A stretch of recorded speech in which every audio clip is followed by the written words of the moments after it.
Welcome to Morningstar Journal News. Special video today with our good friend, Mr. Don Brown. He is a constitutional lawyer. He's a former Navy JAG officer, contributor to many media outlets, including the New York Post, Fox News, and Morningstar Journal News. So thanks for being on here today. It's great to be here. I think this is the second time this week I've broken a camera at the start of the interview.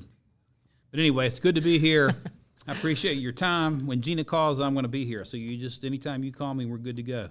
Awesome. Well, we really it's an honor for us. We love having you on here and hearing your perspective because it's very different from a lot of the mainstream media that you hear out there. You think? Think so? Just a little bit, you know.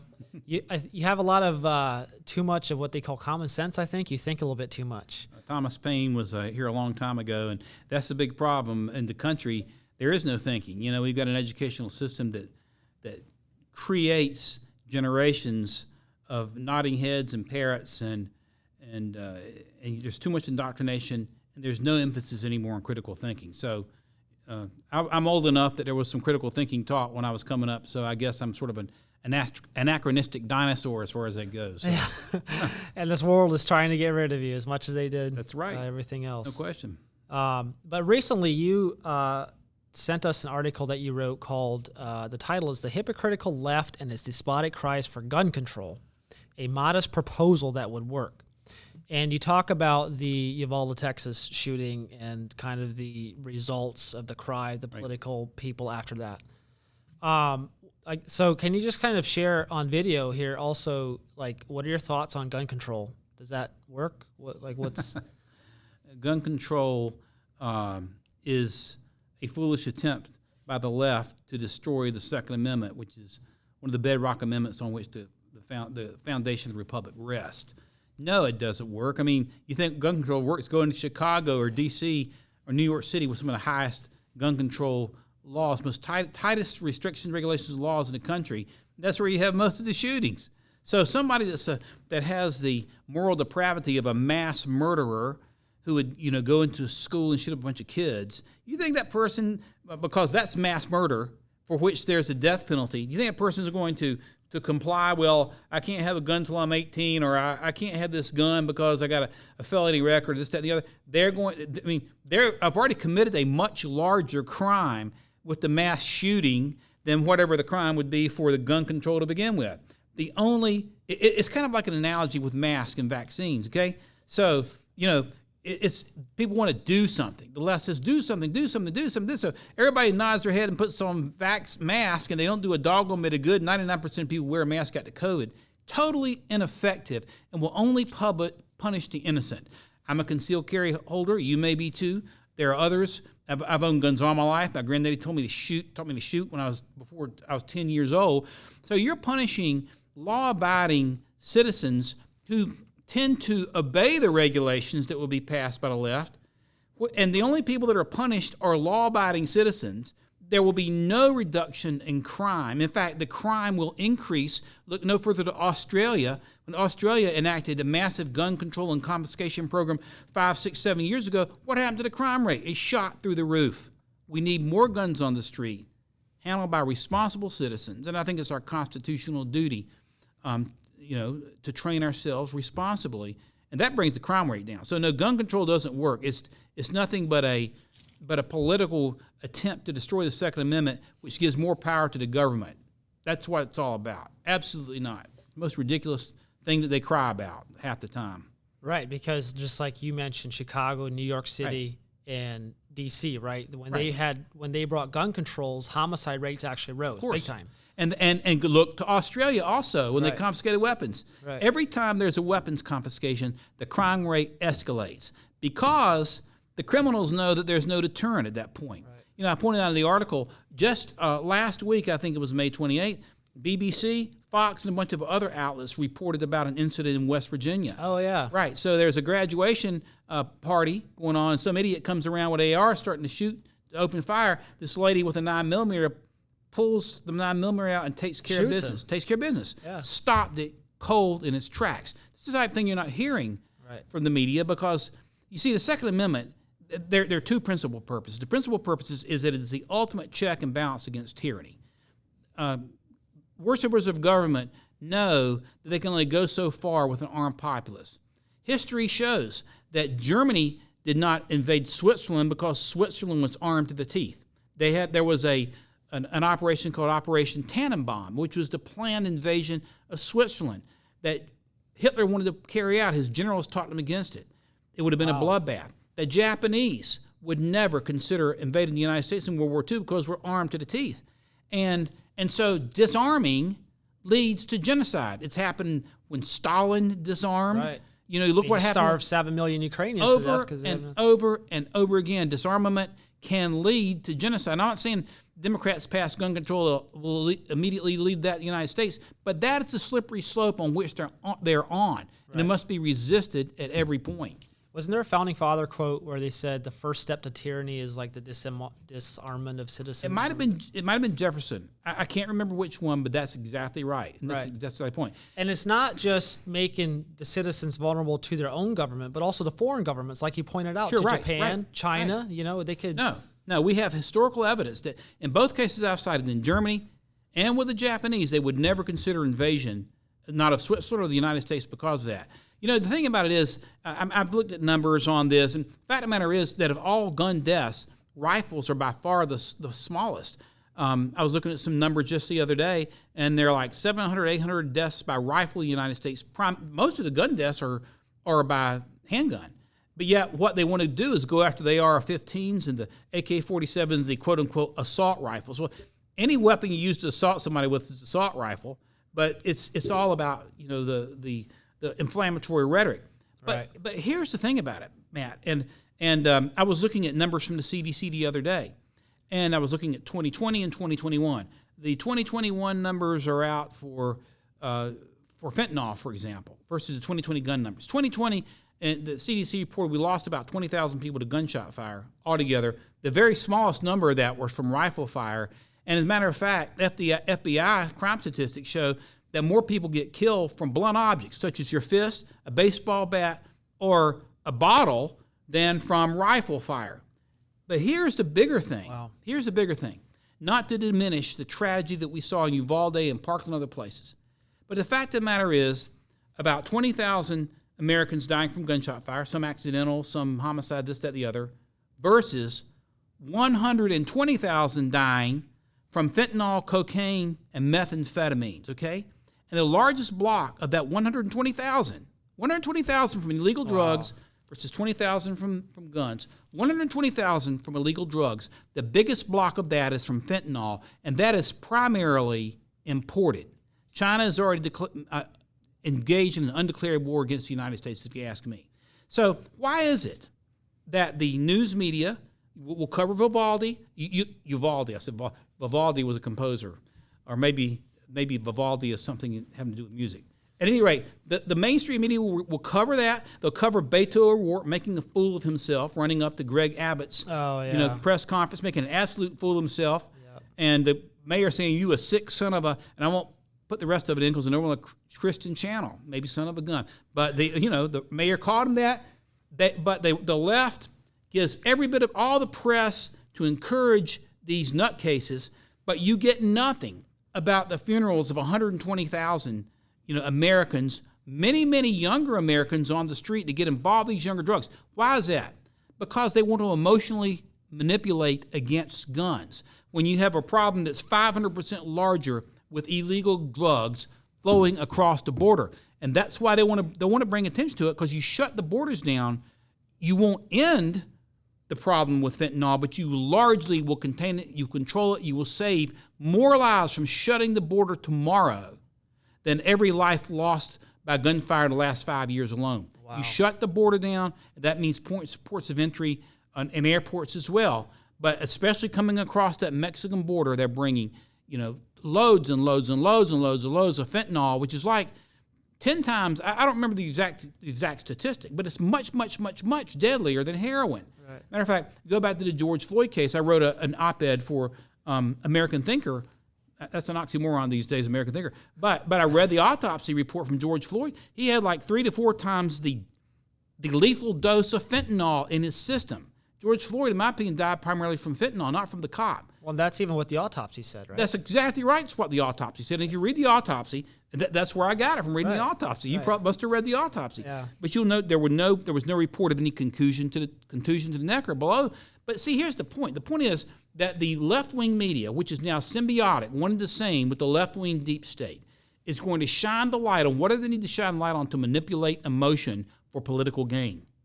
And they don't touch much larger problems because they don't want the solution, which is against their political agenda. They want to bring people in across the border because A, they think they're going to turn them into Democrat votes, and B, frankly, because they know that it destabilizes. Right. And they're attempting to destabilize the United States. And they know that they can control people more if they don't have a means to defend themselves. And when you look at Australia this last year with the COVID lockdowns, they had some of the best or the biggest lockdowns around the world because the people didn't have any means to defend themselves. Australia, just 10, 15 years ago, revered as one of the great bastions of democracy throughout the world, went from that to absolute totalitarianism almost overnight. Now, I raise this question.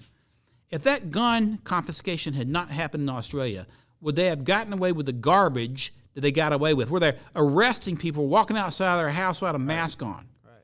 When we know, I mean, I did all the research on masks, and all the credible medical journals show that cloth masks do not stop viral penetration. Fauci got it right when he said that the first time, and so did the Surgeon General. But then they realized they could use this as, hey, this is an opportunity to manipulate and to control, and let's see how far we can go. And it's turned into a joke. You probably know people, and I do too. People are still wearing masks. Wear a mask and still got wear a mask. Everybody wear a mask and still get the COVID through the mask, which is what the research said. But still, it's just like lead a bunch of canaries into the coal mine. You know what I mean? So we got to start thinking. I appreciate the work y'all are doing here because it helps with that. Yeah. So back to the gun and the school shooting. You mentioned a couple things of like one of the main things that's happening is number one is a Supreme Court decisions removing God from the classroom, and number two is the failure to adequately arm and train school resource officers to stop these incidents. So do you think your two solutions would be bringing God back into the classroom and training teachers on how to use firearms to stop these? Well, those two solutions will work. You've got to arm classrooms first. If the Supreme Court reversed itself, you started bringing God back today, we've lost a generation. But in Israel, the schools are armed. But let me be clear, in my op-ed, what I was saying is, and President Trump said, cut all the money to Ukraine that's going to support the war effort. $40 billion. Yeah, and hire resource officers. In other words, we got to have law enforcement, whether you call them resource officers or whatever, armed in the schools, prepared to take out these thugs when they come in to shoot. One of the questions I raised in the op-ed, when's the last time you heard about some nutcase going into a police station and opening fire? Yeah, that was a good point. It just won't happen. Yeah. I mean, when you look at some of these radical Islamists in history, Yasser Arafat, for example, from the PLO, or even Osama bin Laden himself, they talk a big game about martyrdom, but when it comes to martyrdom themselves, they're too smart to do that. So if some nutcase knows they're going to have a bullet put to their eyes, they walk through that school, they're not going to do it. Right. I mean, so we've got to shore up schools first. And what I said about teachers, I don't think teachers necessarily need to be our first line of defense, but we need to have professional officers in there. But I would say that that we ought to have voluntary programs for teachers who want to be armed, show them how to do it, and add that to the defensive layer. That will stop school shootings dead in their tracks if that program is put into place. The problem is the liberals are, it's a gun. I mean, what do you want? You know, somebody said the other day, I think it might have been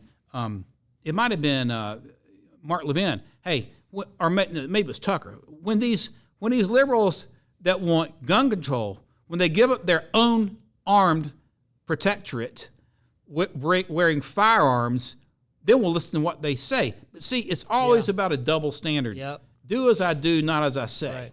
So if Biden gets rid of all his Secret Service agents, then we might take him for what he says a little bit with a gun control. Biden, Nancy Pelosi, Chuck Schumer, Henny Stoyer, the vice president, the so-called vice president, Kamala Harris, when they give their armed protection, then, hey, come back and talk to me. Right. You give up your armed protection, walk around the streets for a month or 2 or 3, and then you tell me you want to come talk gun control, then we can talk then. But otherwise, that is just hypocritical tyranny. Now, the other point that, so you asked about, there were 2 points that I was driving home in the article. You got to have immediate shoring up of schools, period. All this kumbaya and all this kind of junk is not going to cut the mustard, okay? All these Beto York saying, do something. You know, move the AR-15 limit from 18 to 21. Background just not going to stop anything. Right. It's kind of like taking an umbrella underneath the Niagara Falls and think you're going to stay dry, okay? It's not going to do anything. But arming the schools and making them an armed fortress will do it. Israel does this. The terrorism danger in Israel is higher than in the United States, but you hardly ever hear about a school being attacked, at least from a gunman. Right. They might be in danger of rockets coming from Hamas. But it works there. It will work here. We got to do it. The other point is, I made the point, and I believe this, there are a number, 3 or 4 or 5 Supreme Court cases.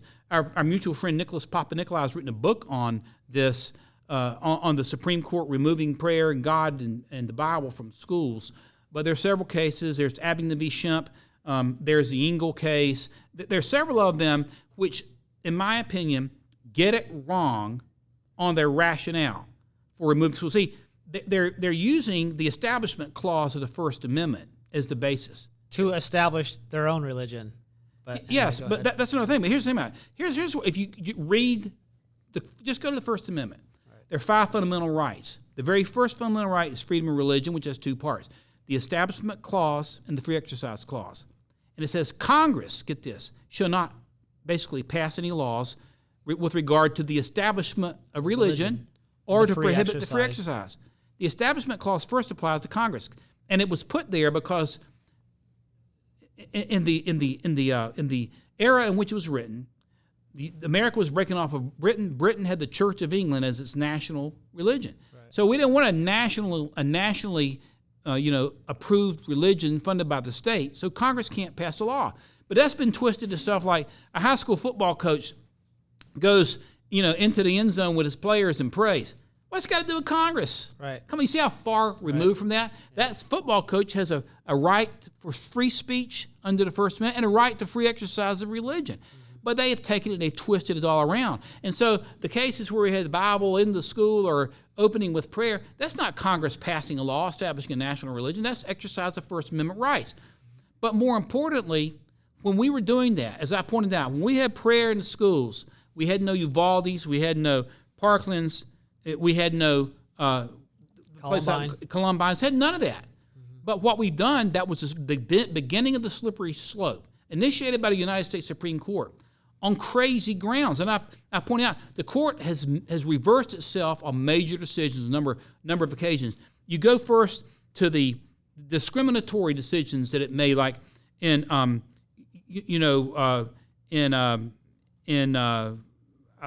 mind is what's the case? Dred Scott. Dred Scott is one, and Dred Scott, it's okay for black people to be held as property, and these types of cases remained in effect basically until Brown versus Board of Education. There was Dred Scott, Plessy versus Ferguson was the one I was thinking about. Yeah. Those two were unconstitutional cases. You look now what's going on, even with Roe versus Wade. I've written on this as well, argued against this.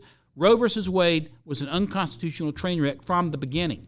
And now we've seen a slip opinion come out. We're hoping and praying that will remain the opinion of the court from Justice Alito. Yeah, hopefully. But I mean, I've even had a conversation with Alan Dershowitz on this. Constitutionally, it's a contradiction within itself. Right. It picks trimester sister abortion, trimester system abortion, trimester no abortion. There's no logic to it. And the problem with Roe versus Wade is that it doesn't give the baby's constitutionally protected right to due process. Life, liberty, or property. Congress nor a state can take life, liberty, or property without due process law. You're taking a life without giving the baby a hearing. So it's a constitutional train wreck. Right. And that's the same argument that I think is true with these cases that took God, the Bible, and prayer out of the schools to begin with. We've got to start going after them, because look at what we have now. We have kids going around, boys singing to girls, girls singing to boys, all kinds of crazy stuff, operations. I mean, you got some school shootings that take place. You got kids killing themselves. And you mentioned that just teaching the 10 Commandments is not establishing national religion. And the reason the 10 Commandments teaches that killing people is wrong, murdering people is wrong. So it's like if these liberals are so worried about children being killed with guns, well, why would they be against with teaching something that discourages that? Many of them are at war against God himself. Yeah, they hate God. They are at war with morality. If you teach thou shalt not kill, you've taught something that is moral. And you've objective. Yes, and above that, you recognize the moral authority. That they don't like, because they're not the authority. Which is why they use separation of church and state, which, as you know, is not in the Constitution, as a reason for removing God from children, because they don't want to recognize his authority. Well, you got to hit it on the head. We've got to start pushing back boldly and not buying into this stuff, because look what you got. I mean, Beto O'Rourke can go and make a fool of himself all he wants, but the fact of the matter is that we're suffering from a crisis of depravity, which largely can be traced to what the court said. After World War II, this country started getting fat and happy. And we got fat and happy, started turning away. And when you read that, I've been reading through some of the prophets recently. You read through the major prophets, Joel, Ezekiel, Daniel, Isaiah, or the minor prophets, there's a consistent theme. Nations begin to sin, and then they get dealt with. And you think about in the United States, we, hey, when you can trace this really back to the mid-50s, moving on forward. We're not 100 years out yet, but we've got some problems that if we don't get our act together, we're going to be beyond the cliff. So we've got to bring the Lord back into classrooms and everywhere, and advocate that unapologetically, and know that there is no legal reason not to.